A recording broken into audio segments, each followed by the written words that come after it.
The following Dysfunctional Gaming podcast was filmed in front of a live Twitch audience. Oh yeah!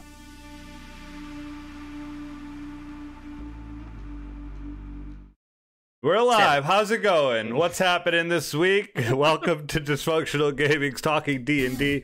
I am Thundercat0420. Over to my left is GM Patch Nasty. He's looking good today. He's got the bandana around his neck. Yes, this is my fuck you, you can't see my shit-eating DMs grin right here, because, see, I'm smiling behind that, but you don't know it. This week, we are going to be talking about toolkits. But before we get into that, let's talk about what we talked about last week for a second.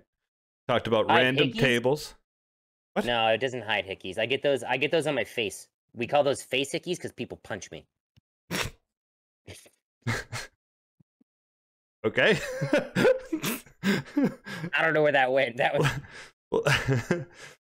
So last week we talked about, yep, that's Tater fucking burning the place down already. It's all right. Last week we talked about random tables. If you want to check that stuff out, where can you find that, Patch? You can find that on the internet, more specifically on YouTube in video form. Ha! I started with that this week. What's up? And then you can satisfy your ear potato, with it on podcast form on Spoofy, Apple Podcasts, and all the other ones. Because there's a lot of other places you can check it out. It's Talking D&D. Look for the squid. Anchor.fm, which we use to upload our stuff. Yes, random tables. They're exactly like the ones at IKEA. Exactly also how to put them together is basically a random table. You just start from the middle and then work your way to a side. What else do we have to talk about, Thundercat? So if you want to catch that, check that out there. We also want to talk about Extra Life. We're raising money for our local children's hospital, the Miracle Network. We want to raise as much money as we can before our game day, which is November 6th and 7th. It's all of the November 6th, basically. Well, it's 8 to 8, so it's 24 hours, so it's 6th and 7th. And so if you got anything you can spare, we have our link down below. You can also type exclamation Extra Life in the chat to see our page, and you can go over and donate directly from that page. Anything you give is greatly appreciated. We know that this stuff goes to a lot of small things for the kids that are at the hospital, and also to help them get through different procedures more easily, I guess the best way to say. May I elaborate on this? Of course. Okay, I would love to. So yes, as Thundercat says, we did this last year. We did a big tabletop stream on your stream specifically. Now it'll be from the DG stream. I think I'm going to say this now, because I'm going to put foots in mouths and pies in faces. This will be returning again this year. We will have the $10 pies. So start saving your dollars. So on Extra Life Day, $10 is a movie pie to faces. You get to pick. It's $10. I can't wait to pie Thundercat a whole bunch. A lovely, lovely cream pie right to his face. Yeah, I'll have to set up the tarp again out back. Yep, we're gonna need it. It might be cold come that time. It might be nice. Who fucking knows at that point? But yes, any amount can go. But I will say this now: if you start saving a little bits of money, you will certainly see myself, definitely, because who doesn't want to pie me? Thundercat, certainly we want to see a nice Pornhub gif of him getting smashed in the face. And who doesn't want to pie Vandal? Because look at that adorable punum if you go to any one of his sites. We might even be able to get DD and possibly Disto in on this. If they were willing, we could probably do some remote pieing as well. Remote pie, so I get to pie someone, like I get to pie off cam, and then bam, they get smacked in the face. I love it. That would be so funny. We'll figure that out. That stuff we'll talk about sooner than later. Probably in the next 2 weeks, we'll be able to know a little bit more about that. What about our Patreon? Tell us about that. Yes, there are loads of pictures of feet. No, that's OnlyFans. Sorry. Patreon. You can get exclusive notes that we do for this show. There are other things like Randy Riffs. There's probably a couple of them at least. I don't know the rest of them. I know there's other things. There's the whole Session 0 for D&D. I totally forgot about that. Oh, what about that? But yes. What about it? The D&D? Don't we have something Oh, that yeah, we do? Oh, yeah, Fridays. War for Garaxia. 9 o'clock. 9 o'clock on Fridays. War for Garaxia. Don't be late. I say as I stare at the camera. We still love you, Tato. We do still love you. We're just really big D&D nerds. Go ahead. There it is. It's okay. He said something earlier in the week, so I was like, all right, we're not going to play this okay. It's okay. Got a barbecue. There are things that are going to happen. It's okay. I'll keep my hopes up.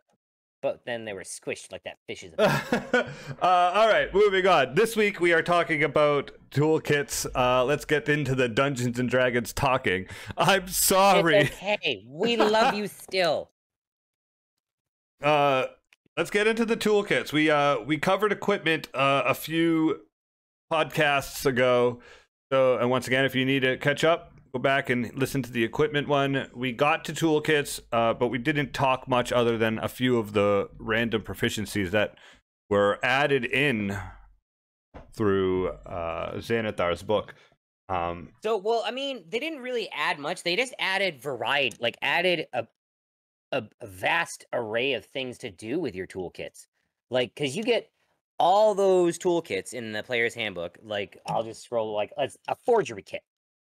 But as it says right here, tools have more specific applications than skills. The history skill applies to any event in the past. A tool, such as a forgery kit, is used to make fake objects and little else. Thus, why would a character who has an opportunity to acquire one want to gain proficiency in that? So, to make toolkits more attractive, you can give players advantage. They have added benefits. So, like, let's say you're proficient in performance, and you are proficient in loops. I could, from Xanathar's, give you advantage on that performance check because you're playing a guitar and trying to make money off of it. That's a simple way to do things. And then, you know, let's say you have a human who's proficient in Mason's tools. So you make the wisdom check, the perception check, to find the secret door in the stone wall. However, you're already proficient in the Mason's tools. You know how to open that door. It makes it, you can eat, so this guy knows how to be a Mason. He found the secret door. I'm going to say that, yeah, he knows how to open this door. I'm even going to make him roll. You already know how to do it. It's literally, it's one of those push doors that you have to pop and then it kind of zips open. You've built a couple of these in your past. It's kind of clever how they made toolkits and skills kind of work hand in hand, and also things to do on downtime. Yes, I agree. Of course you would agree. You love using your toolkits. I do, and Chef Thundercat. So here's my deal with playing a character. If you're given these things and you don't use them, then what's the point in taking them? Well, I mean, people take deep speech, and you don't want to talk deep to things that can also talk deep because they're typically terrifying. But do you? Oh, all the time. Hello, how are you today? But at that point, it's like, could it possibly be like the one time this guy gets talked to in his own language, he becomes immediately like intrigued in your party and wants to befriend you guys because for some reason you know deep speech and he wants to know how. Like that could be what happened. What is he? Okay, whatever. Right. It doesn't matter. I'm just saying, like he doesn't know deep speech. Yes. So at the point where I'm going is like you're given a proficiency in a thieves tools kit. You know you're gonna be trying to break into some doors at some point. But why wouldn't you also want to use those thieves tools to an additional benefits? Like if you were possibly able to think of a way that like, oh, I have a lockpick, but also in these thieves tools, I have this, I have that, and I have this, which are some really cool things that you could be like, could I use this small hammer that I have in my whatever kit to chip a piece of the rock off the wall, so when we pass, I can find where we left off, or something like. Do you know what's in the Thieves Tools kit? There's a few things that I know, but right. there's some really cool obscure things. Go for it. Okay. So you've got a small file, a set of lockpicks, a small mirror mounted on a metal handle. Immediately screams a bunch of ideas for me. Around the corner, set of looking. narrow-bladed scissors and a pair of pliers. So that's what's in those. Right. From what Xanathar also tells you, just as you can disable traps, you can make them. You can set traps.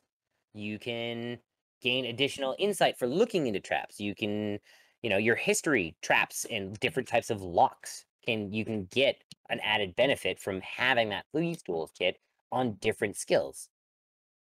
Like, make a history check on that lock. Well, I'm proficient in Thieves Tools. Okay, you can have an extra. You get your proficiency bonus. Or or have advantage. Have advantage on it. Yeah, or give advantage, proficient. or give them another proficiency. Yeah. Double their proficiency. Wrong book. But they also in Xanathars give you like common like DCs as well. Like let's say let's go to the Brewers Supplies. Here's some DCs. All right, tell us what's in the Brewers Supplies. All right, so I'll just give you the whole list. So brewing is the art of producing beer. Not only does beer serve as an alcoholic beverage, but the process of brewing purifies water. Crafting beer takes weeks of fermentation, but only a few hours of work. What it comes with, you get a large glass jug, quantity of hops, a siphon, and several feet of tubing. Here's the different types of things that you can do with that Brewer's Kit. History checks. Proficiency with the Brewer's Supplies gives you an additional insight on intelligence checks made concerning, or history, events that involve alcohol as a significant element, which is kind of cool. Medicine. This tool proficiency grants additional insight when you treat anyone suffering from alcohol poisoning or when you use alcohol to dull pain. Kind of fun. Persuasion. A stiff drink can help soften the hardest heart. Your proficiency with the Brewer's Supplies can help you ply someone with drink, giving them just enough alcohol to mellow their mood. Genius. Fucking genius. Here's the one that can be really handy depending on your adventure. Your knowledge of brewing enables you to purify water that would otherwise be undrinkable. As part of a long rest, you can purify up to 6 gallons of water, or 1 gallon for a short rest. Crazy. Absolutely crazy. Because if someone would have been proficient with brewing supplies and water would have been a thing that would have been a big resource, that would have been handy. Right. Pretty cool. So what are some of your favorite toolkits? Well, I love the cooking. I love the cooking ones. All right, so I use the cooking utensils. So we're going into cooking kit. Cook's utensils. Adventuring is a hard life. With a cook along your journey, your meals will be much better than the typical mix of hardtack and dried fruit. Cook's utensils includes a metal pot, knives, forks, a stirring spoon, and a ladle. You can use your history. Your knowledge of cooking techniques allows you to assess the social patterns involved in a culture's eating habits. Medicine. When administering treatment, you can transform medicine that is bitter or sour into a pleasing concoction. That's pretty cool. Not like it's cool, but he really I feel like that's completely RP. Yeah, as a DM, as a DM, I really have to be like, yeah, so the medicine that you have is actually not that great. Oh, can I use my cook's utensils to make it taste better? Like, I feel like my brain wouldn't make it that far as a DM. Nope. I would be like, I'd be like, yeah, fine, you make medicine for your friend. Well, I mean, it could just be a random dude that they're trying, and he's a dickhead. So, I mean, giving him something that's gonna suck. That's like the alcohol kit. giving them just enough to like, here, this is gonna make you better, and it's also not gonna taste like shit. Yep. Because like you know, taking that cup full of NyQuil. Yep. Rose. You could do a survival skill when foraging for food. You can make do with ingredients you scavenge that others would be unable to transform into nourishing meals. That's pretty cool. And prepare meals. As a part of a short rest, you can prepare a tasty meal that helps your companions regain their strength. You and up to 5 creatures of your choice regain 1 extra hit point per hit die spent during a short rest, provided you have access to your cook's utensils and sufficient food. That's awesome. Awesome. I didn't have that when I had my cook's tools, but that's fucking I didn't know about sweet. That. I never thought about that. That's new. Yeah, that's what I'm saying. Like, yep, that's pretty cool. Okay, and then they have some cook's utensils activities and DCs that they gave. Create a typical meal is a DC 10. Duplicate a meal, DC 10. Spot poison or impurities in food, DC 15. And create a gourmet meal, DC 15.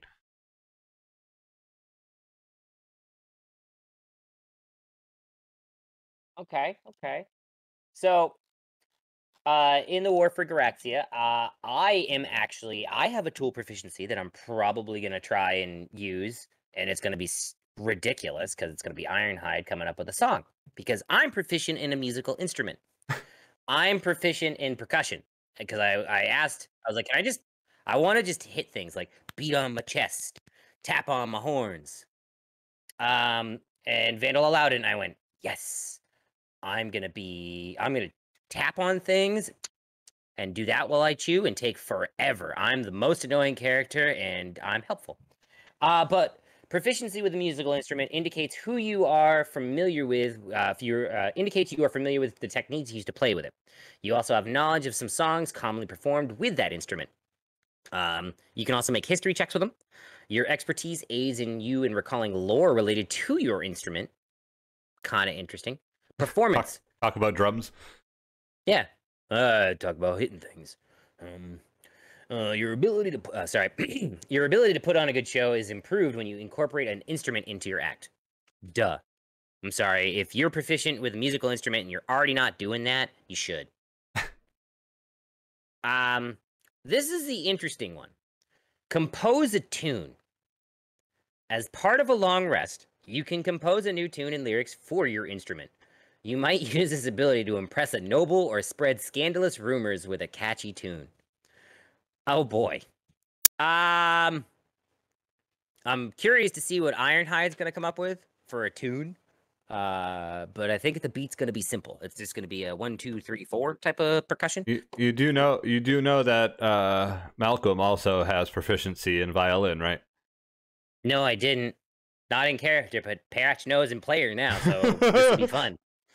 I have used my violin during the session 0 a few times. Well, I mean, it was the session 0, and I was just clacking around. I walk around, so my percussion instrument is me walking. Clack, clack, clack, clack. So we could actually have a band. Yep. Common right, DCs. So I mean, identify a tune, DC 10. Improvise a tune, DC 20. You know, I give you a couple. You really don't need much, but if you're trying to like get money from people, DMs certainly roll to see how impressed people are, or roll a couple of like D6s for gold or silver or whatever like commoners would have in their pockets. Free drinks for the night. Drinks around the house for the performance. That's always a good reward for having a good performance. I'm gonna go onto the Glassblower's kit and go old school. I knew it. Moash. Glassblower's tools. Someone who is proficient with Glassblower's tools has not only the ability to shape glass, but also specialized knowledge of the methods used to produce glass objects. Components. The tools include a blowpipe, a small marver, blocks, and tweezers.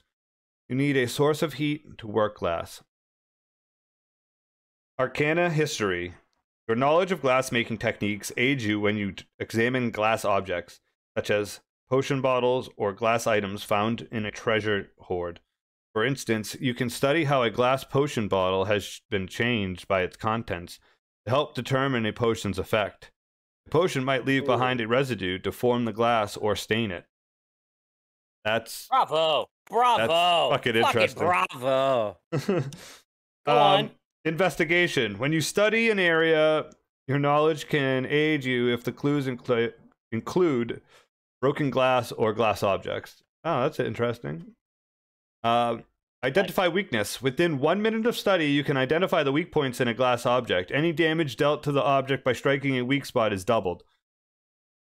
You can pass. The dude who throws the glass houses. Yes. You could. I don't know if anyone's watched Squid Game, but you'd be able to pass one of those parts pretty easy. And then clever. The trap. Thought about that. The glass traps. Yeah, like that. I was like, that's super. Like, tink. Oh, it's broken now. Identify a source of glass as a DC 10, and determine what a glass object once held is a DC 20. I think that's such a super cool like thought process to go through. Like if you have a glass blowing, like be like, you see a what looks like a potion of healing. To me, as a player and as a DM prior, what looks. Can I identify this bottle, please? How would you like to do so? And then I panic and look at my skills and I'm proficient in glass blowing. Has it distorted it in any way? That's super clever. I've never thought of that before. And that amazed me a little bit. DC 20? Probably no. Oh, I'm up? All right, so late in life, Barondir died and came back to life as a druid named Aesop. And he was proficient in cobbler's tools. So Kung Shu could have happened. Just throwing it out there. Although the cobbler's trade might seem too humble for an adventurer, a good pair of boots will see a character across rugged wilderness and through deadly dungeons. They're not wrong. So what you get in your cobbler's tools consists of a hammer, an awl, a knife, a shoe stand, a cutter, spare leather, and thread. Great, you can make shoes. However, if you've played D&D, you have kind of like insights for Arcana and history when it comes to magical enchanted boots and the history of such items. You don't have to have the identify spell if you make shoes and be like, oh, I see those. Those are boots of haste. All right, look at that right there. That little inseam right there and that little double stitch on that Oxford. I get that. Investigation. Footwear holds a surprising number of secrets. You can learn where someone has recently visited by examining the wear and the dirt that has accumulated on their shoes. Your experience in repairing shoes makes it easier for you to identify where damage might come from. Kind of interesting if you're talking to someone, you know. So you think I'm thinking like I'm thinking of Dragon Heist. Mm-hmm.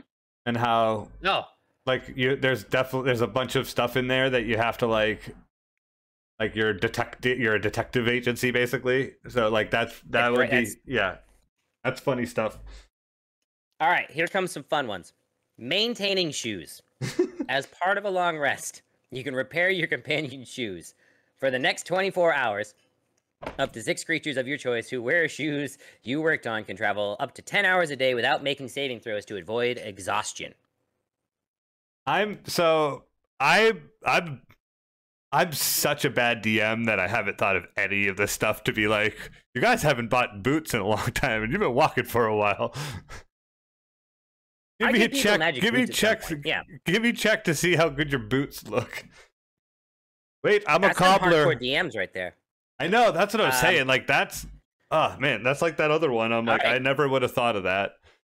Right? Like it's little tiny things. Here's the fun one. Anybody had a pair of Kangles? So here we go.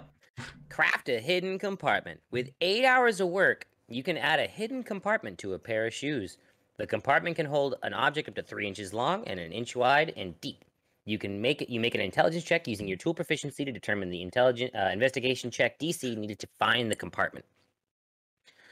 That sounds cool, but like I would do that if I had like a rogue when we're trying to like smuggle something in or out. But if I had a monk, the first thing that came to my mind is shoe knife. like just immediately like dagger in a shoe. Yep. And that would be cool. I was thinking like putting like if you were a spy or something, putting a like Own? the token. No, like the token of your like to get into your spy network in your shoe, so no one could ever find it. Oh, yep. That's clever. That's so like if I wanted to go back to my thieves guild, I'd have the compartment. I'd be the only one that knew where my coin was. Yeah, exactly. Unless you got frished. Yeah, they'd have to beat that DC though. Yep. Hopefully it's not a bear deer DC. Yeah, I mean, as a DM, these extra like maintaining shoes and stuff, like unless like you tried to run across like molten lava or something, like I don't. Gelatinous cube. Ooh. Yeah, that's what I'm saying. Like, I would really have to have there'd be an effect for it. I don't think I could be like, all right, after 10 days of travel, your boots seem to be like, you know what I mean. I got it right now. It's been 2 months since you've been playing. No one's bought in boots. Does wet socks piss you off as much as it pisses me off? We just say it like not even as a DM, just say it out loud. It's just a statement at that point. Yep. So no, what I would do is I would be like, could everybody make a Constitution saving throw? And then they would realize, they'd be like, oh no. For what? What's going on? Yeah. Yeah, exactly. Be like, no, just do it. And then have them roll. And then go, okay. And that would be for their boots.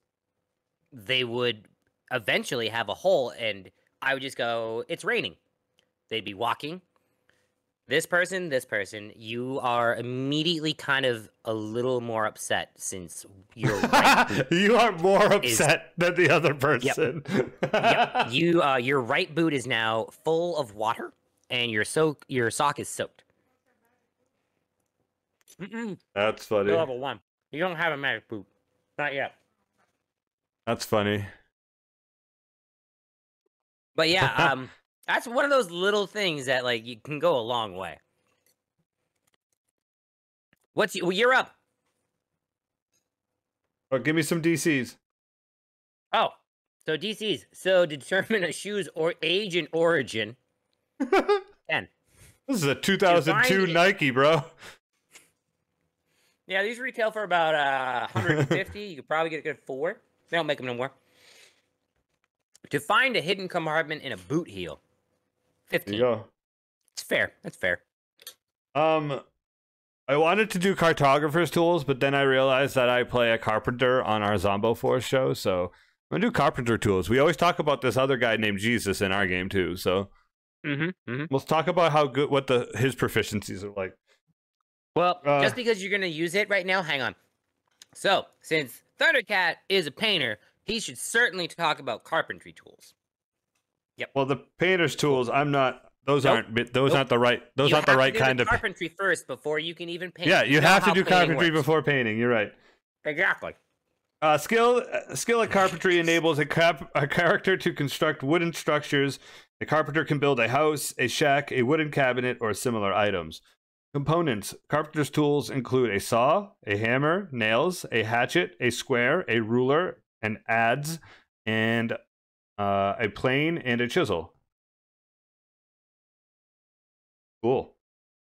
Nice. What can you do with this Carpenter Kit? With history, this tool proficiency aids you in identifying the use and the origin of wooden buildings and other large wooden structures, objects. Not bad. Investigation. You gain additional insight when inspecting areas within wooden structures because you know tricks of construction that can conceal areas from discovery.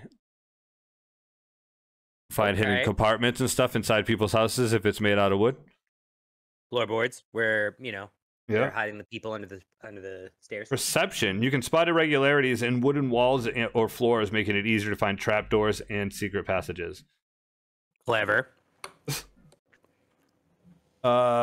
Stealth. You can easily access assess, not access, assess the weak spots in a wooden floor, making it easier to avoid the places that creak and groan when they are stepped on. That's clever. All right, here's the two fun ones that they give you. You can fortify. With 1 minute of work and raw materials, you can make a door or window harder to force open. Increase the DC needed to open it by 5. Zombie attack! Put up some boards. Boom, boom, boom, boom, boom, boom, boom, boom, boom. 1 minute. 5. Temporary shelter. As a part of long rest, you can construct a lean-to or similar shelter to keep your group dry and in the shade for the duration of the rest. Because it was fashioned quickly from whatever wood was available, the shelter collapses 1d3 days after being assembled. Not bad. That's clever. And some common DCs, we have build a simple wooden structure, DC 10. Design a complex wooden structure, DC 15. Find a weak point in a wooden wall, DC 15. And pry apart a door, DC 20. Okay, so I'm going to let Thundercat continue on to the painter's tools because I don't want to let him do all the carpentry and just paint over his stuff that he just worked on. So we're going to talk about the gaming set. No matter what they are, if you have the proficiency with the gaming set, applies to like one type of game, such as like 3 Dragon Annie or games of chance that use dice. Your DM can come up with some. 3 Dragon Annie and like Liar's Dice are 2 of the typically common ones. So what you would get is the stuff to play the game. So like a deck of cards, a set of dice. You can make them unique. Make them yours. Like your cards have a hole through them all. Like they were shot. Like they were shot with an arrow. So all the cards, like the faces are all busted through the inside. You have a set of dragon dice that are made of bone. But so history. Your mastery of a game includes knowledge of its history as well as important events it was connected to or prominent historical figures involved with it. Kind of can like connect dots for people who aren't very smart. Like if you have a party of dum-dums, let's just put it that way. You could do like you can get away with the DMs. Insight. Playing games with someone is a good way to getting understanding of their personality, granting you a better ability to discern their lies from their truths and read their mood. Yes, I said that, players. Insight the fuck out of me when we're playing games. If we're playing poker, please give me insight rolls. Give me perception checks to see what I'm doing at the table, because that makes more sense to me. Sleight of hand. Sleight of hand is a useful skill for cheating at the game. It allows you to swap pieces, palm cards, alter a die roll, or you can engross a target in a game by manipulating the components with dexterous movements, and is a great distraction for pickpocketing. So you can try and sway things. Some common DCs are both 15. Catch someone cheating is a 15. To gain an insight into an opponent's personality is a 15. I agree with both of those. The insight, 15 is a real good base to give a player and be like, okay, you can tell that this person, they've got a lot of money riding on this. And that's what I would give you with a 15. Maybe like a 20 or a 17. You know, you can tell like the twitch, and you can see there's like a nervous tell as they touch their wedding ring, and you can tell they've got a lot of money riding on this game. So players can infer that how they want to. As a DM, I can just say that and then figure out what I want to do with the text. Because I'll have like 2 lines of people in poker games if I ever write a poker game, and have like backstories just for that moment. So gaming sets, that's them in a nutshell. I like Liar's Dice and poker are 2 of the easiest ones to run in a game, because Liar's Dice, you just roll some dice and then lie about your dice rolls and see if you can get people to push out, and then make up the numbers that go with it.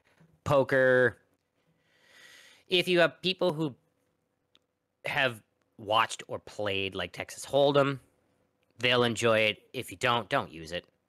They're not going to enjoy it. You can do the same thing with chess. I would not play a game of chess during the middle of D&D. I would make it dice rolls because that would not be a great experience for the rest of the players. I know what gaming set I would want. What gaming set? Dungeons and Dragons.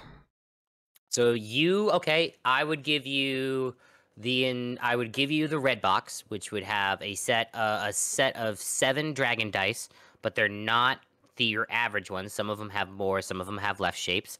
The inside the box there would be a pencil, or there would be a quill, an inkwell with not a lot of ink, and an instruction manual that's 2 pages. One is for DMs, one's for players. The players one says use your imagination. You can be one of these, and then it would just be D&D watered down to like super basic. And if you wanted to play D&D and get super D&D and play D&D in meta, like D&D inside of D&D inside of D&D, I applaud you. But my God, I think it'd be hilarious to see like a party sit down and play D&D and make up voices for their voices. I could just picture like all right. Picture Ironhide. Ironhide's gonna sit down and he's gonna be the sorcerer. No, he already cast magic. No, so he's gonna be the fighter. He's gonna be the puncher, the berserker, barbarian. I don't know if I could be really good with voices. I'd give it a shot though. So I'm a human. Means I'm kind of stocky. And I'm kind of mad because I'm a barbarian. And I see how Duke gets with that kind of crazy look in his eyes before. My name's Steven. I'm not really, like I said, I'm not good at voices, but I think the raw kind of sells that I'm angry, right? I think Malcolm would be a good DM. He's got a voice that could go a long way. It's just so you go up to the tree and the tree like looks at you back and says hello. Oh wait, did you just say the tree says hello? Well, all right, I've never talked to a tree, so wait, no, I don't know if I've talked to a tree. How would he talk to a tree? Why are you talking to me? That'd be okay. We're doing this. We're gonna figure it. We went too far. We have to figure out what. Could you imagine a campaign that's level 1 characters getting sucked into Jumanji, but it's D&D? But like the game is not Jumanji, it's Dungeons and Dragons. Like they open up the box and then humans in half I'm gonna write that now. That's now the brain blast. That could totally be one of their like the Wizard of the Coast makes like you know how they do like the special edition type ones. That could be like a special edition D&D campaign, like the Acquisition Inc. one they made. Yeah, exactly. It'd be like one of those type things. Not even a little book. Just give me just like the turtle package, like the one like the just like right. 5 pages, five pages. So that's gaming sets. You could like. If you guys are playing a tabletop game, like you probably play more than just Dungeons and Dragons. Make up your own stuff. Have fun with it. Maybe you secretly play, I don't know, Magic, and none of your friends play Magic. Maybe you could convince them to play some Magic with you if you make like a gaming set that's Magic cards. I don't know. Magic. Stop giving Vandal ideas. I know. I'm trying. All right, what you got for me, Mr. Painter? Well, we're going to the Painter Supplies. Sorry to put that in your mouth, but... Proficiency with Painter Supplies represents your ability to paint and draw, which I have none. You can also acquire an understanding of art history, which can aid you in examining works of art. Once again, I'm not this kind of painter. Nope, you are not this kind of painter.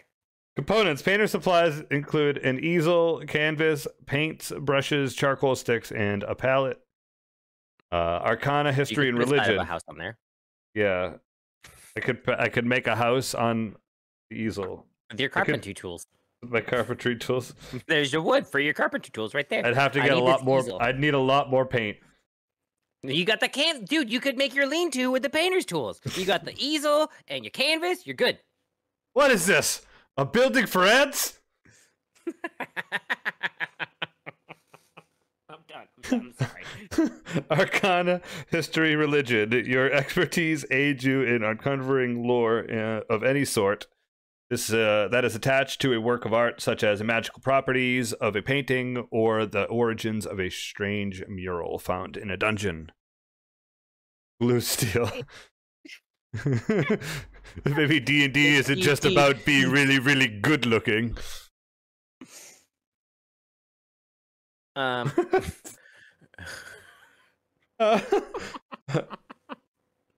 was I? Investigation, perception. When you inspect a painting or similar work of visual art, your knowledge of practices behind creating it can grant you additional insight. Painting and drawing. As part of a short or long rest, you can produce a simple work of art. Although your work might lack precision, you can capture an image or a scene, or make it a quick copy of a piece of art you saw. That's pretty good. It's clever. It's clever. It's not. I don't think that's as cool as like the Glassblower's tool thing. No, but see, I mean, I could amend that to like if you're a painter, like you're not like an artist, you're a fucking painter. Like with your Arcana, history, and religion, yeah, I mean, you know what the colors they used and what it was based out of. Like, I mean, this is old, so it's not like good paint; it's shitty paint. Investigation and perception, yeah. There's probably a secret door behind that. Look at it. There's smudges right there. Look at all those smudges. That's definitely fingerprints. Painting and drawing. I think you got me there. That's so true though. Like I could go into someone's house and be like, they use this door you know a lot. how people stand at a fucking urinal just by standing and be like, all right, someone leans like this with 3 fingers right there. It is true. I'm that person. You're up. I'm up. So, we're gonna go on to, yeah. All right, we're gonna go into Potter's Tools. Potter's Tools are used to create a variety of ceramic objects, mostly pots and similar vessels, vases, and all the like. You get potter's needles, ribs, scrapers, and knife and calipers. Those are all things I know what they do. They probably explain them more in the Ghost movie with Patrick Swayze. But this is where it can kind of get in there. Your expertise aids you in identifying ceramic objects, including when they were created and the likely place or culture of origin. So you would know the difference between a Roman vase and then the short little fat Greek ones with the other stuff. I don't know what they're called. You've got investigation and perception checks. You gain additional insight when inspecting ceramics, uncovering clues others would overlook by spotting minor irregularities. My tongue got heavy there.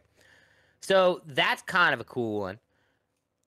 Reconstruction. By examining pottery shards, you can determine an object's original intact form and its likely purpose. That's interesting. So let's say you bust into a dungeon that didn't have any enemies. And then you get to the end of it, and then there's this broken jar. You don't know. That's it. That's all that's in there.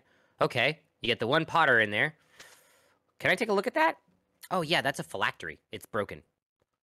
We need to go. We need to leave now immediately. Something is going to be very, very mad. We need to go. But for Potter's Tools, you can determine what a vessel once held with the DC 10, depending on what that vessel was. I would say scale it up. Create a serviceable pot with a DC 15. Sure. Find a weak point in a ceramic object is a DC 20.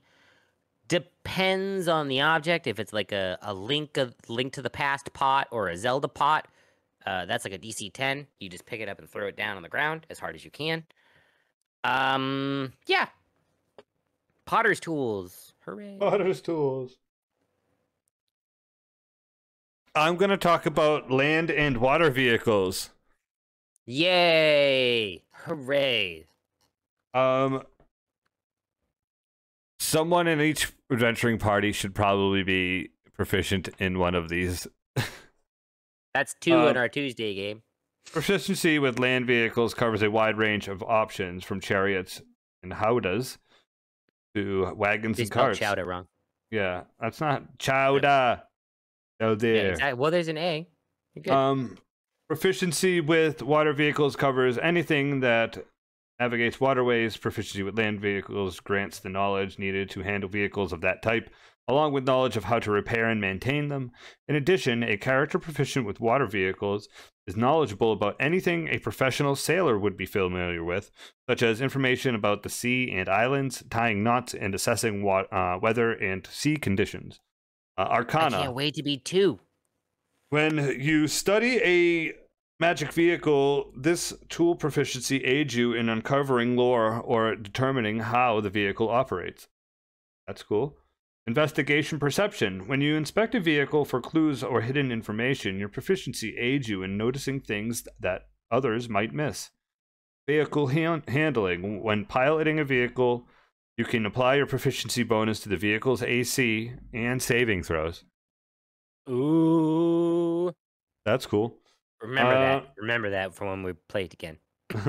Vehicles. Activity. Navigate through rough terrain or waters, 10 DC. Assess a vehicle's condition, 15 DC. And take a tight corner at high speed at 20 DC.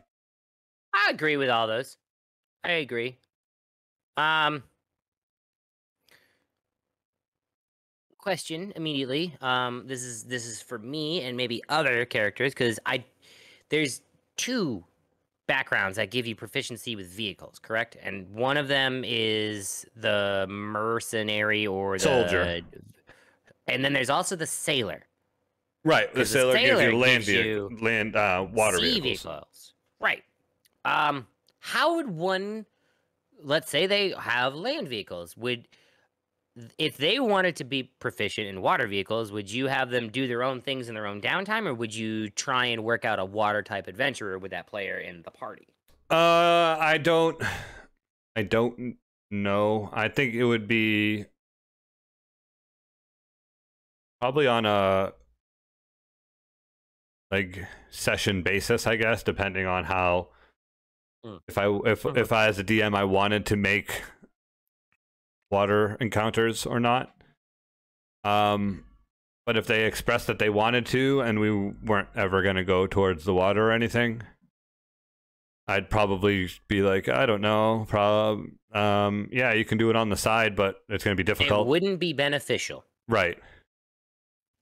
But if you want it, I won't stop you. Yeah, but you'd still have to take time out of your campaign session to do it. Yep. Or a feat, exactly. Any one of the proficiencies in one of these things. All right, so you covered vehicles, did you now? All right, let's move on to jeweler's tools. Because if you know how to blow glass, you should know what jewels are about. Trading with jeweler's tools includes the basic techniques needed to beautify gems. It also gives you experience in identifying precious stones. You get in jeweler's tools a small saw and hammer, files, pliers, and tweezers. I don't know why I jumped into Zap there, but we're going to keep going with it. Proficiency with the jeweler's tools grants you knowledge about the reputed mythical uses of gems. This insight, was it insight? Oh, yes. This insight proves handy when you make Arcana checks related to gems or gem-encrusted items. When you inspect jeweled objects, your proficiency with jeweler's tools aids you in picking out clues they might hold. You can identify gems and determine their value at a glance. That is super handy. If you are proficient with jeweler's tools and you are a cleric, you then never have to ask how much diamonds it is. Be like, how much is that diamond? Boom, boom, boom, boom. I know I don't have to go through murder brawl. But for some DCs, you can modify a gem's appearance with a DC 15. Those are for your sneaky ones. Yes, you need to steal this diamond from that dragon heist once again. You can make another one to look like it. Or you can determine a gem's history with a DC 20. That's interesting. Yeah. Pretty cool. A neat little toolkit. Some of these I feel like have better circumstances than others, but it's because that it's just how it is. Most of them, the ones that have circumstances that aren't really good or aren't really bad, most of them are artisans' tools. From what I've read, what we've gone through, most like the cobbler's tools, the woodworkers, the painter supply, the carpentry kit. I'm assuming the woodworker one. That's gonna have some stuff. I know the big ones that have a lot of uses. There's the disguise kit, the forgery kit. I think there's another one offhand. I think it's the poisoner's kit. It's like the cartographer's tools are pretty cool. Cartographer's tools. Tinker's tools are also kind of interesting. Yep. All right, I'm gonna go into the cartographer's tools. You can do the tinker's right after. I'm going into the. I got what I'm doing. Go ahead. Using cartographer's tools, you can create accurate maps to make travel easier for yourself and those who come after you. These maps can range from large-scale depictions of mountain ranges to diagrams that show the layout of a dungeon level. Components. Cartographer's tools consist of a quill, ink, parchment, a pair of compasses, calipers, and a ruler. Arcana History Religion. You can use your knowledge of maps and locations to unearth more detailed information when you use these skills. For instance, you might spot hidden messages in a map, identify when the map was made to determine if geographical features have changed since then, and so forth. Nature. Your familiarity with physical geography makes it easier for you to answer questions or solve issues relating to the terrain or around you. Survival. Your understanding of geography makes it easier to find paths to civilization, to predict areas where villages or towns might be found, and to avoid becoming lost. You have studied so many maps that common patterns such as low trade routes evolve and where settlements arise in relation to geographic locations are familiar to you. That's pretty cool. Mm-hmm. And then craft a map. While traveling, you can draw a map as you go in addition to engaging in other activity. So like while talking, you'd just be like, oh yeah, there's a tree over here on the road. Okay, we're almost there. Some cartographer tools, DC 10, determine a map's age or origin. DC 15, estimate direction and distance to a landmark, or discern that a map is fake. And then DC 20, fill in a missing part of a map. I mean, cartography I don't see a lot of people take that one, and it's very, very underrated. Yep. I think you should have a cartographer. There should someone who at least knows a little bit about maps. Being said, I've never been that person, and I don't plan on being that person going forward. I feel as though my tomfoolery is used for other things, like disguise kits. Not only is disguise kit used for trickery, it enables the owner to adopt a false identity. It comes with cosmetics, hair dye, props, and a few pieces of clothing. Not a lot, but with imagination, it can go a very, very long way. In certain cases, a disguise can improve your ability to weave convincing lies. Like trying to pilfer money, you get that cosmetic kit, make yourself look like dirty, rip some clothes up a little bit. People feel a little bit more pathetic towards you. Intimidation. The right disguise can make you look more fearsome, whether you want to scare someone away by posing as a plague victim, or intimidate a gang of thugs by taking the appearance of a bully. It's a good way to go both ways. You don't have to be scary intimidating, like you could be the dude who's coughing and got the mask right underneath their nose, like that person. Performances. Once again, there are a lot of charisma-based skills with this. A cunning disguise can enhance an audience enjoyment of a performance, provided the disguise is properly designed to evoke the desired reaction. Distractions. If you're a bard and you have a disguise kit and you're trying to make money, you could make yourself a little bit more flamboyant. Like you're a rock star. Blow out your hair and play your butt rock. Persuasion checks. Folks tend to trust a person in uniform. If you disguise yourself as an authority figure, your efforts to persuade others are often more effective. Not wrong. That's smart. Yep. Right? The big thing with the disguise kit, you can create a disguise, obviously. As part of a long rest, you can create a disguise. It takes you a minute to don such a disguise. Once you've created it, you can only carry one disguise at a time without drawing undue attention unless you have a bag of holding or a similar method to keep them hidden. Each disguise weighs a pound. If they're specifying it, it will come to bite you in the ass again. At other times, it takes 10 minutes to craft a disguise that involves moderate changes to your appearance and 30 minutes for ones that require more extensive changes. Think of it as, spot makeup, like you're a background zombie and you're just there and you're just kind of got like a little bit of blood. And then you got 30-minute makeup, which is you're kind of close to the camera, but you're just far out of frame where you can look, not great and not have like 16 hours worth of work done to your face. Your DCs, fun DCs, cover injuries or distinguishing marks with a DC 10. Smart. Spot a disguise being used by someone else. DC 15. I see your smudges on your collar, sir. Copy a humanoid's appearance with a DC 20. That's the cool one. That's the smart ones. I've always loved the disguise kit. It's one of those things that I like to get because I know what I can do with it. And it's just props. Let's talk about the Alchemist supplies. Okay, here's another fun one. All right. Alchemist supplies enable a character to produce useful concoctions such as acid or alchemist fire. Components. Those sound useful. Alchemist supplies include 2 glass beakers, a metal frame to hold a beaker in place over an open flame, a glass stirring rod, a small mortar and pestle, and a pouch of common alchemical ingredients including salt, powdered iron, and purified water.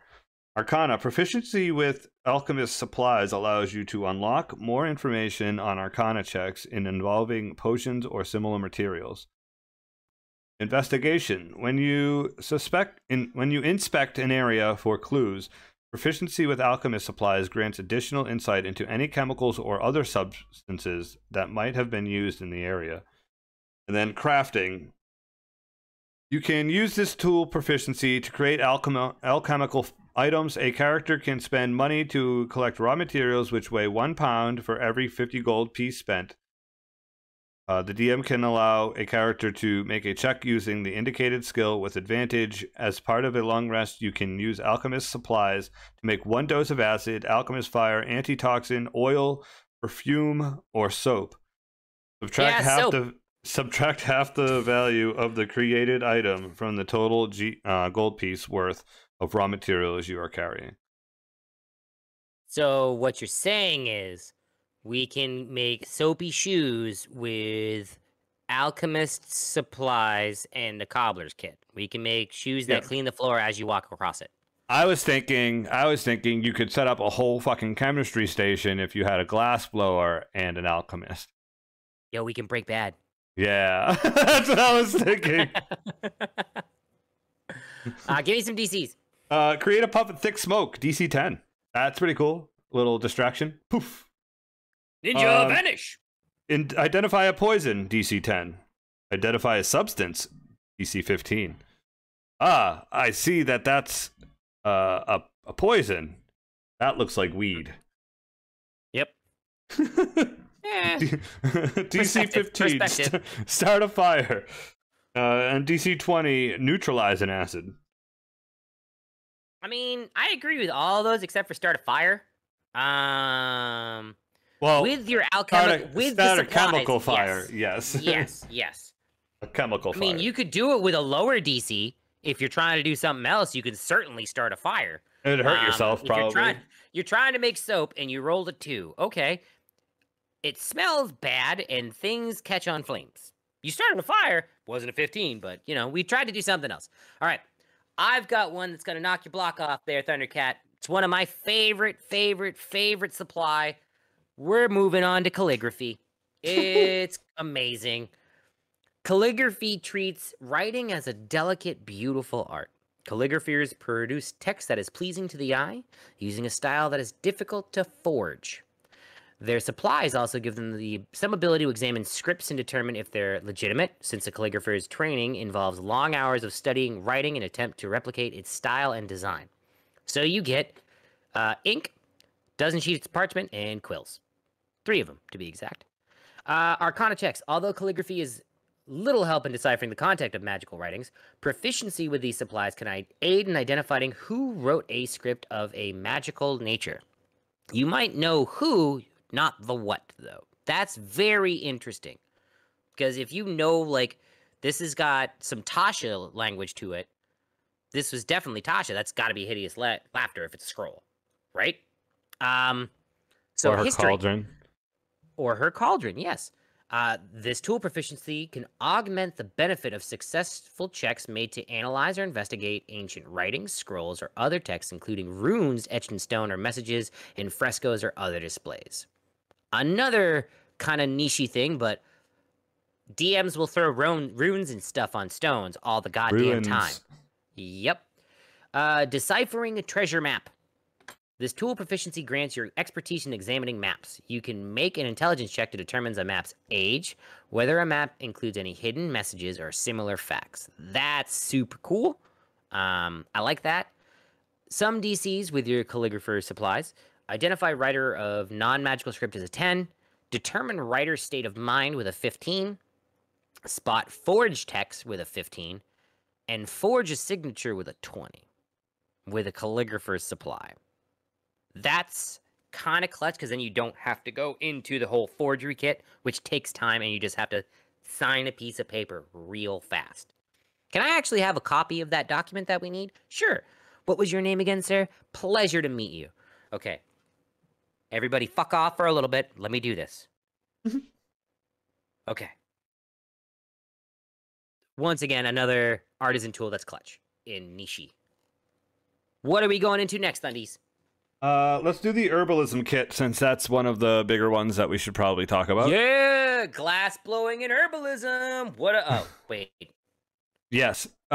Proficiency with an Herbalism Kit allows you to identify plants and safely collect their useful elements, like weed. Yeah, glass blowing. Components. An Herbalism Kit includes pouches to store herbs, clippers, and leather gloves for collecting plants, a mortar and pestle, and several glass jars. Literally what we need. We need a glassblower, an alchemist, and now an herbalist. So now we can have all you need is a tinderbox. You do not need an alchemist. Get a tinderbox. That will start a small fire. Good enough. Moving on.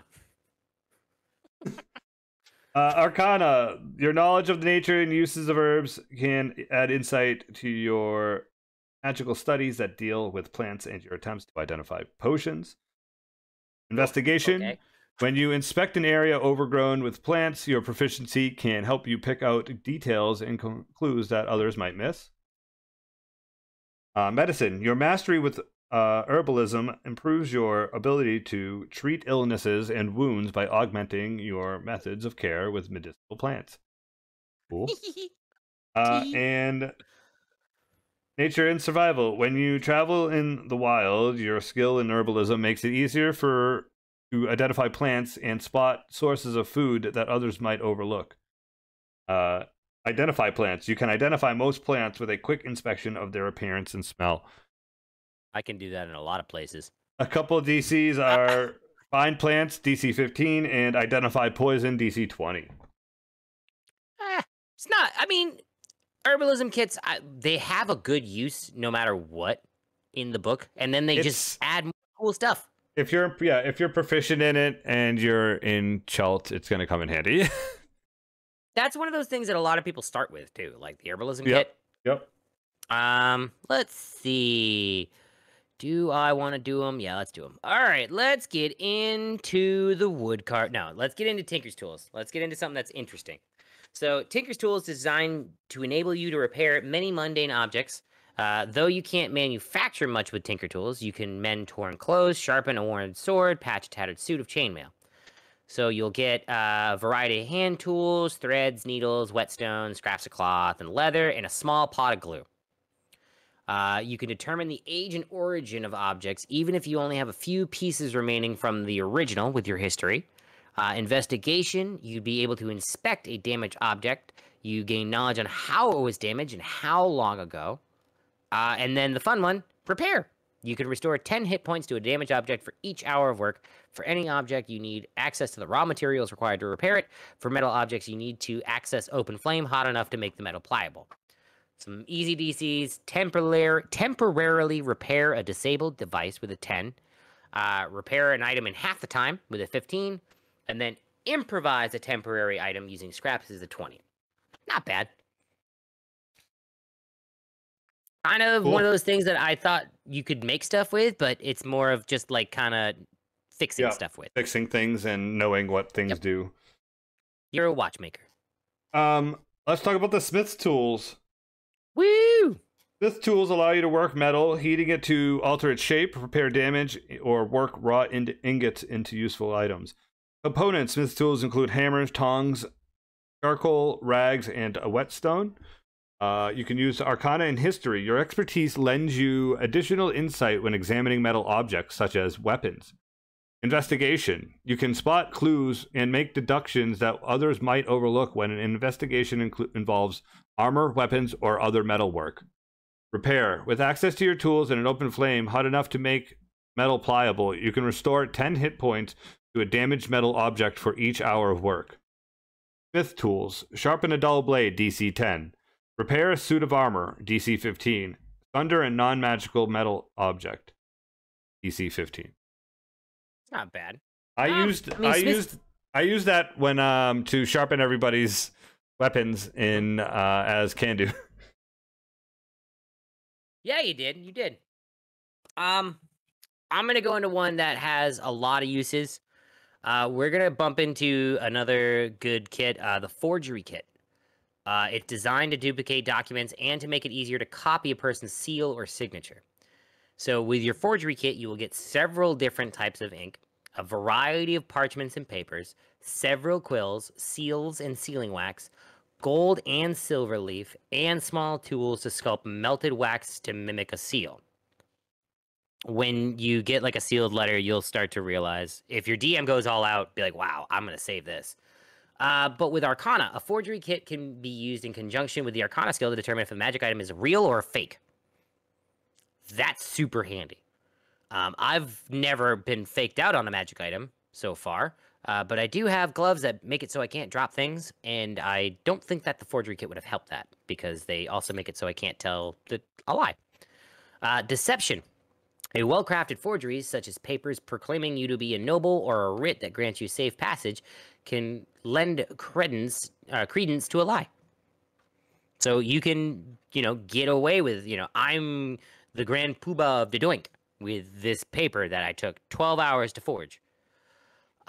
History. A Forgery Kit combined with your knowledge of history improves your ability to create fake historical documents or to tell if an old document is real. Always a good thing if you have a DM who's like me and will lie to you constantly. Investigation. When you examine objects, proficiency with a Forgery Kit is useful to determine how an object was made and whether it is genuine. Another one of those good things. This is one of my favorite things. Other tools. Knowledge of other tools make your forgeries that much more believable. For example, you can combine your proficiency with a Forgery Kit and proficiency with Cartographer's Tools to make a fake map. Let's say you have Forgery Kit and you now are a calligrapher. Oh my, that's gonna be fun. Those Cartographer Tools would help it to make a fake map or decipher if that map is fake. A quick fake. This is the one that I've never thought of, and I love Xanathars for this because I've always wow, it's gonna take forever to do this, or a week. As part of a short rest, you can produce a forged document no more than 1 page in length. As part of a long rest, you can produce a document that is up to 4 pages long. Your intelligence check using a Forgery Kit determines a DC for someone's investigation check to spot the fake. Some simple DCs. To mimic someone's handwriting is a 15, and to duplicate a wax seal is a 20. I agree with both of those, because if you're a calligrapher, I would drop the DC on the handwriting significantly to probably like a 10 or maybe a 7, just because calligraphy is super hard, and if you're mimicking handwriting, that's in the forgery thing. You studied handwriting and now you can do it. The wax seal, what other one could I use to make that easier?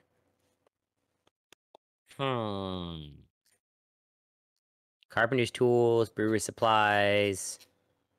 The artist? The painter's tools, I would certainly allow it. That would be another way to get that. Maybe. Yeah, no, maybe yeah. I think the only thing that could do that was the painter's tools. If you were proficient with the painter's tools, that would probably drop the DC for the wax seal. That's the only thing I could think of. But what do you got, Thundercat? We have a few left. I'm going to do the leatherworker's tools real quick. Knowledge of leatherworking extends to lore concerning animal hides and the properties. It also confers knowledge of leather armor and similar goods. Components. Leatherworker's tools include a knife, a small mallet, an edger, a hole punch, and thread and leather scraps. Arcana. Your expertise in working with leather grants you added insight when you inspect magic items crafted from leather, such as boots and some cloaks. You and the cobbler like fucking menace with the boots. Yep. Investigation. You gain added insight when studying leather items or clues related to them, as you draw on your knowledge of leather to pick out details that others would overlook. Identify hides. When looking at a hide or a leather item, you can determine the source of the leather and any special techniques used to treat it. For example, you can spot the difference between leather crafted using dwarven methods or leather crafted using halfling methods. Activities with their DCs. Modify a leather item's appearance, DC 10. Determine a leather item's history, DC 20. All right, I'm going to lightning round one of these because they're boring. I got the boring tools. I'm on W. All right, lightning round. Weaver's tools. You can create clothes and tailor it into clothing. You get thread, needles, and cloth. You know how to work a loom, but they're big. You can't bring those around. What are you, high? Yes, I hung out with the Glassblower and the Herbalist. Yeah. Arcana history. You can get additional insight when you look at cloth and cloaks and robes. You and the cobbler and the leatherworker are homies. Investigation. Knowledge is the process of creating cloths. You spot clues and deductions that others would overlook, like in tapestries and upholstery, clothing, and other woven stuff. As part of a short rest, you can fix it. You can fix a single damaged cloth object.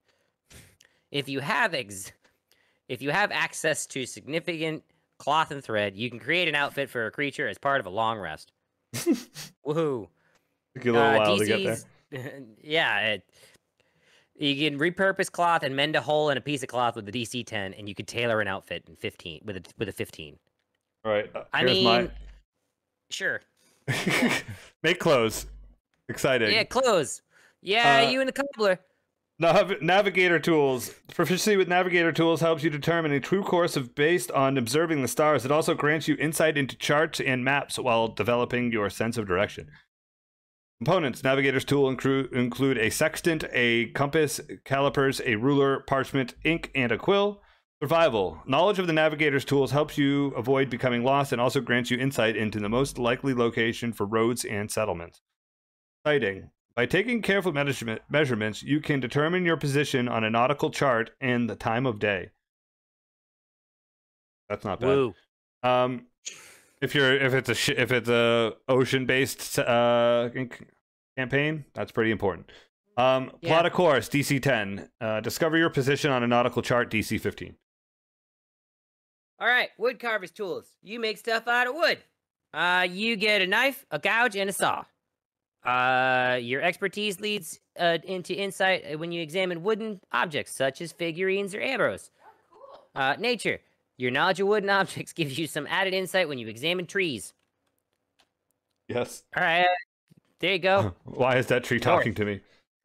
Well, that roll a nature check. You're proficient with it because you got woodcarver's tools. Ow! As part of a short rest, you can repair a single damaged wooden object. Sorry, I'm gonna repair your wood that I just messed up. Yep, sorry, talking tree. As part of a short rest, you can craft up to 5 arrows. As part of a long rest, you can craft up to 20. You must have enough wood on hand to produce them. That helps a DM, because if, yep, I'm gonna carve some arrows before I go to bed. Oh, do you have enough wood? We're in the fucking forest. I would love to go get enough wood to make 20 arrows and then put a log in the bag of holding. Craft a small wooden figurine with a DC 10 and carve an intricate pattern into wood with a DC 15. Is that what Clementine is? Is she of woodcarver tools? Do you have wood carving tools there, love? No, she's doing stuff on her phone now. Oh, okay. Okay. She was paying attention. Now she wasn't. Yeah, Moving on. The final one that we have on this list is the Poisoner's Kit. A Poisoner's Kit is favored resource for thieves, assassins, and others who engage in skullduggery. That's a good word. I like that word. They put that word. Skullduggery. They put that in here. Skullduggery is a good word. It is a good word, but I wasn't expecting to just say it. That's all. No one expects skullduggery. No one expects to Jesus. It allows you to apply poisons and create them from various materials. Your knowledge of poisons also helps you treat them. Components. A Poisoner's Kit includes glass vials, a mortar and pestle, chemicals, and glass stirring rod. History. Your training with poisons can help you when you try to recall facts about infamous poisonings. Investigation perception. Your knowledge of poison has taught you to handle these substances carefully, giving you an edge when you inspect poison objects or try to extract clues from the events that involved poison. Medicine. When you treat the victim of a poison, your knowledge grants you added insight into how to provide the best care for your patient. Clever. Nature and survival. Working with poisons enables you to acquire lore about which plants and animals are poisonous, and then handle poison. Clever. Your proficiency allows you to handle and apply poison without risk of exposing yourself to its effects. DC, spot a poisoned object, DC 10. Determine the effects of a poison, DC 20. So, a lot of things. So, as a DM, I gave people feats. In hindsight, that was a very bad idea. I should have given them proficiencies with these tools because that whole party would have gotten super creative. I know Mrs. Vandal got super creative with her herbalism kit. You guys all got creative with all your stuff. Yep. 100%. So we've gone through them all. What's one of these things that we've gone through that's something you probably still won't ever take? The Potter's Tools? Yeah. Okay. All right. We're in agreement on that. I think the Potter's Tools is up there for me, and I really, really don't care about the leatherworking at all. I was thinking the Weavers. No, I like the Weaver. Making clothing?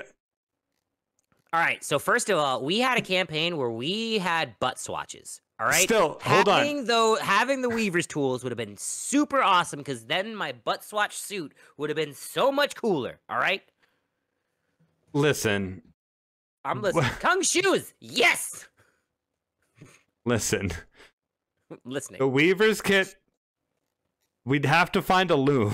So, first off, yay. Exciting. I have to go find a place that has a fucking loom. Tactical fashion. Stop yelling at us, Vandal. His keyboard's stuck. Yeah. I don't know. I think it's the Potter's Kit is the number one for me. Potter's Kit is like I can see like how it's useful if you were in a dungeon and you knock some shit over. Like that's super clutch, but otherwise I wouldn't take the Potter's Tools unless I was a druid and I wanted to make plants and give them to people. Because at that point, I would rather have the Leatherworker's Kit so then I could make sure that my armor's always in good shape as a druid. Well, I just turn into other things. I don't care. I turn into elemental at that point. But all right. So, what's that mid-tier stuff? What's that mid-tier? What's the artisan tool that's that mid-tier? Cartography. I assume it's an artisan tool. Yep. Or possibly the glass blowing was up there. I think that was cool. That new stuff, like the new proficiency stuff with the glass blowing, cool. Carpentry. I really think carpentry. Yeah, the carpentry is a good one. Super handy. Or the wood carvers making arrows, or for Malcolm, he could just carve his own knickknacks from here on out. Mm-hmm. I still will say my top two proficiencies, my two toolkits that I absolutely love is the disguise kit, and then it's got to be thieves tools, because thieves tools, now that I know that there's a small mirror on a handle, yeah buddy. I think my favorite still is the cooking supplies. I don't know why. Oh yeah. It's just so much fun to be able to be like, ah, we're having a great meal tonight, but we only found twigs and berries. Just wait. Like, give me that. I'll supply the. We've got a spruce stew with a cranberry reduction on the top with a little bit of a dire wolf stromboli for you. Enjoy. I will say I still love the cobbler's tools as much as I'm a weirdo. Yeah, that's so funny. It's so like, excuse me, how are your shoes? Okay, you've been walking for very too long. You have been through so much mud. You sit down. Give me those. Give me those now. Let me see this. Give me. Let me clean these up. They've seen better days. I'm sorry. I don't know why my cobbler talks like this. Now we sit here for 8 hours. How is your day, sir? Oh, look, there's a little compartment here in the booth. Ooh, a vial. What does this vial do, sir? Oh man. Yeah. I mean, as it is with D&D, if you're proficient with a toolkit, you are limited by your imagination and what your DM says. You can certainly try. You are limited by your imagination and random numbers that are on a 20-sided dice. 100%. Up. I mean, I've turned a player into a dwarf with an herbalism kit. So that's not even anywhere in here. I'm pretty happy with this episode. I think we did a good job kind of explaining some of the cool things that go with it and some of the stuff that we would do. And you have anything else you want to add to it? Is there any kits that you would want in here that aren't in here? Anything? I would like, honestly, to be real, give me more examples of games. Like, oh yeah, for gaming stuff. I can steal so much from like Yahtzee and like tabletop games. Like, but I remember the one that Matt Mercer did in Critical Role. I know the one that Perkins did for Ack Inc. Three Dag and Annie's pretty fun. Give me some more games. Give me a Volo's book that's like tavern games, like a little pamphlet, right? Yeah, that's pretty cool. That would be good to have some more D&D games type stuff. Yeah. But yeah, that's what I got. That's all I've thought about for that. I thought about a couple other ones, but they're really kind of, once you go into more uses, they're already covered. Like a lot of the artisan tools cover the stuff for there, but it wasn't. More of the stuff now would be like computers. Be like have that one person who knows about technology. Like that type of thing. But you'd need to wait for like a Spelljammer campaign to come out. Or you could have maybe the like a Warforged Tinkerer type deal. Like that'd be interesting. I would enjoy that. Like a Warforged kit. That would be interesting. So like you could do You have like spare parts and stuff. Like you could try to like cogs and whatnot and gears eventually and get like shit. that arm blade that I could like try and do stuff with. like then you're like can change stuff. I don't know. Kind of. Yeah, I don't know. Maybe that'd be something we could create sometime. We'll talk. Yeah, we could talk about that. We'll do a 2 episode. So let's do some outro plugs. Let's see. We got all right. Friday. So what are we? So tomorrow is nothing on Dysfunctional Gaming. We're going to talk about Dysfunctional Gaming right now. Friday. What's happening on Friday? We have our War for Garaxia episode 3, hosted by Vandal Zero. We have Dysfunctional Dad, GM Patch Nasty, myself, and Ossitator, along with GM Patch Nasty's. Is it 2 or is it 1? Because I thought we only had didn't we miss an episode, or was that we had episode 2 already? We did episode 3 on Friday. This Friday coming up. Okay. With Beth, also your fiance. Yes. We'll all be playing 9 p.m. Eastern on Friday, the War for Garaxia. Saturday. That's team night. What are we playing on Saturday? I don't know. We never know. No, we have no idea. We'll figure it out on Saturday. You should be there. Saturday. We know what time it's going to be. 9 o'clock. It's 9 p.m. Eastern. And then next, slap shot, right, Disto? And then on Monday night, we have our survival nights. We're playing the forest right now. It's been pretty creepy. We had to rebuild the entire roof last night because D&D knocked down a wall and it took down the whole roof. Wait, hold on, wait. Did he knock down a wall or did he knock down a wall? No, we knew he were going to knock down the wall, but I also said we shouldn't probably not because I think it's going to reset all of the stuff. Disto's here. Disto, did DD do it on purpose just to build more of the house? No. Okay. He ruined the whole top. He ruined the whole top floor too. DD, Yeah. you home wrecker. Yeah, Home wrecker. How was I supposed to know it was a load-bearing wall? It's a wall, man. That was exactly what he said last night. It was hilarious. All right, what are you doing this week? Tomorrow is Pokemon. Thursday is probably more Pokemon. Saturday is Pokemon. Sunday is Pokemon. If, Friday doesn't suck and make me want to murder people because they're stupid. 6:30 p.m. Eastern Standard Time. Wednesday and Thursday. Saturday and Sunday, 3:30 p.m. Eastern Standard Time. Yes, Pokemon. It's Pokemon Fire Red until I fucking beat it. If you don't like Pokemon, then talk about how much you hate Pokemon on Twitch TV/TM Patch Nasty. Tell me how stupid that Pokemon looks, and then I'll name that Pokemon after you. I'm about it. Nice. Thundercat, what are you doing this week? You beat your games. What do you got to play? I started Metal Gear Solid on Sunday night. Oh, that was last week. That week started on Monday. What's going on now? What's going on this week? I'm saying I started Metal Gear Solid 2 nights ago. And so I will be playing it tomorrow more. I had a lot of fun. Facts. I had a lot of fun playing it. It seems to draw nostalgia from people, so a lot of people come in and talk to me about the game, and I really enjoyed that. So yeah, I'm gonna continue playing Metal Gear, and I'm just gonna go through the series. I'm gonna go from from Metal Gear Solid, Metal Gear 2, 3, 4. So we're playing Snake Eater. Yep. Okay. And you're playing Phantom Pain? Sons of the Liberty. Okay, so that's I'm talking about the new. No, I'm starting at Metal Gear Solid for PS1. Oh, not going NES. No, that's why I had Throg beat it, so I didn't have to.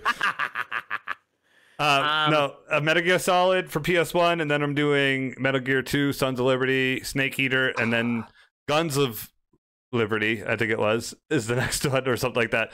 There's a whole bunch of them before Phantom Pain, so I think there's four before that. And so they'll do that Wednesday and Sunday. Next question. How far are you from Psycho Mantis? I just beat the ninja.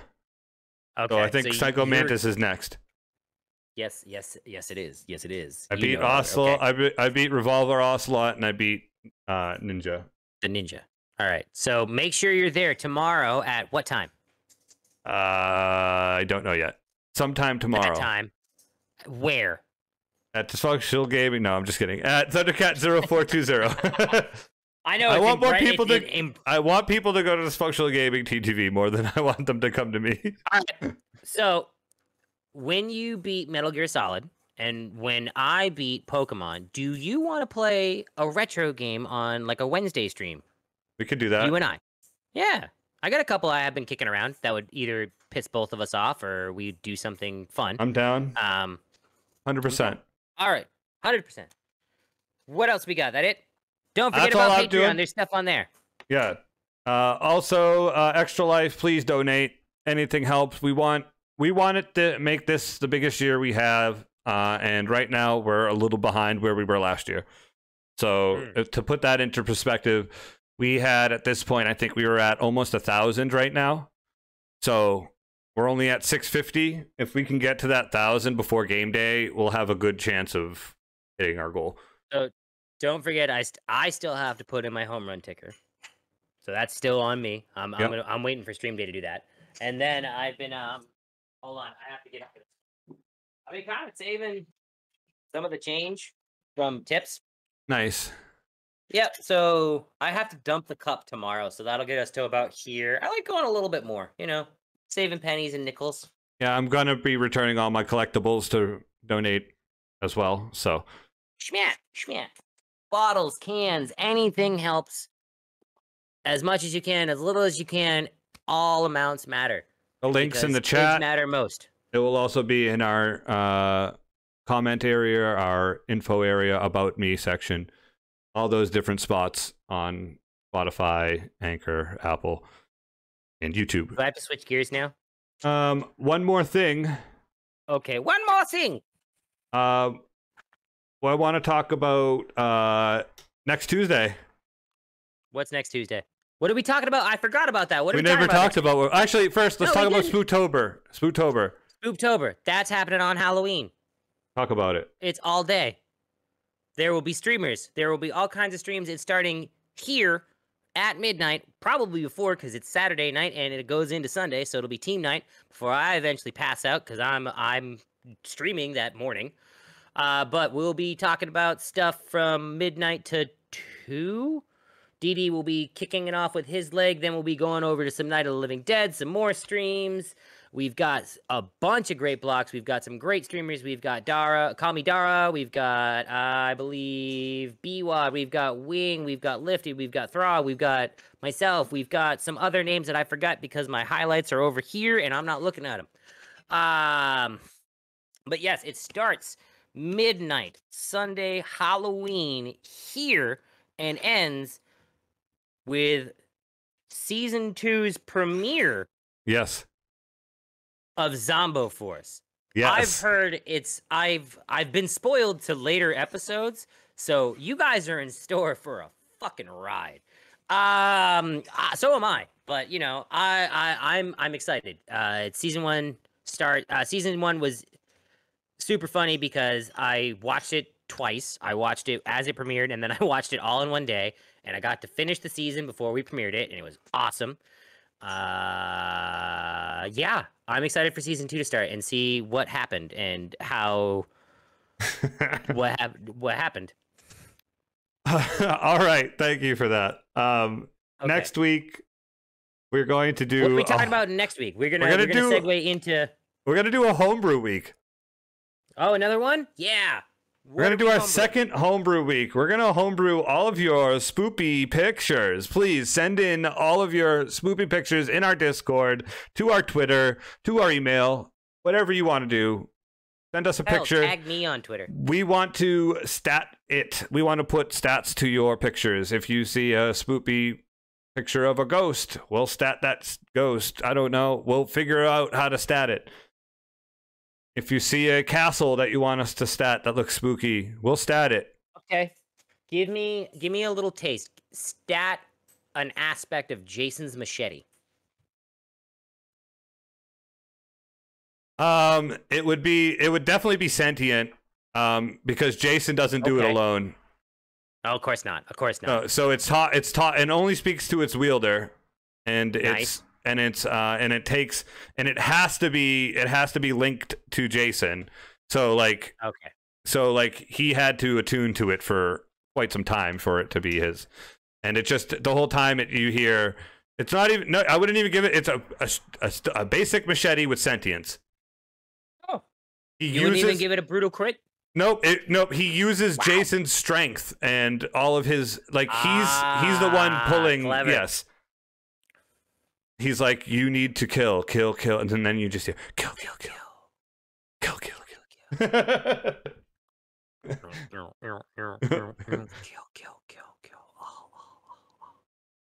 Yeah, okay. I'm excited.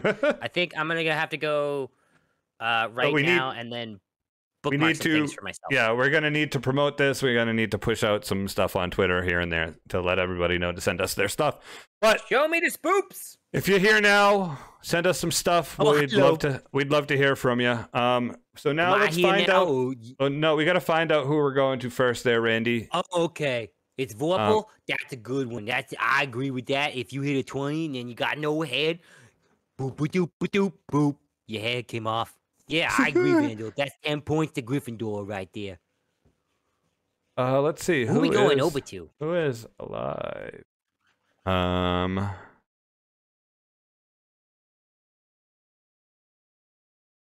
Smiles is live. You want to go to Smiles? Yeah, let's go see Smeezy Biscuit. I love to go see Smiles. Let's go put a smile on Smiles' face. How long's he Not been in a mine joke for? way, because that's creepy. Because he says, "Let's put a smile on that face." Okay. I don't think I do the delivery as well as Heath Ledger did. But I just sound happy when I say it. Okay, we're going over to Smiles. Do we got my cameras up? Yeah, we're ready for you. Boom. Ready for you. Okay. Well, see, I was learning from a friend of mine. His name is Mr. Curry. I'm continuing with the Rocky Horror trend. So how do you do I? See, you've met my faithful handyman. He's just a little brought down because when you knocked, he thought you were the Candyman. Don't get strung out by the way I look. Don't judge a book by its cover. I'm not much of a man, but by the light of day, but by night I'm one hell of a lover. I'm just a sweet transvestite from transsexual Transylvania. Let me show you around. Maybe play you a sound. Thundercat looks like he's pretty groovy. Or if you want something visual that's not too abysmal, we could take in an old Toy Story movie. Well, I'm glad we caught you at home. Could I use your phone? We're both just in a bit of a hurry. We'll just stay where we are and go back to the car. We don't want to be any worry. Well, you got caught with a flat. How about that? Well, babies, don't you panic. By the light of the night, it will all seem all right. I'll get you a satanic mechanic.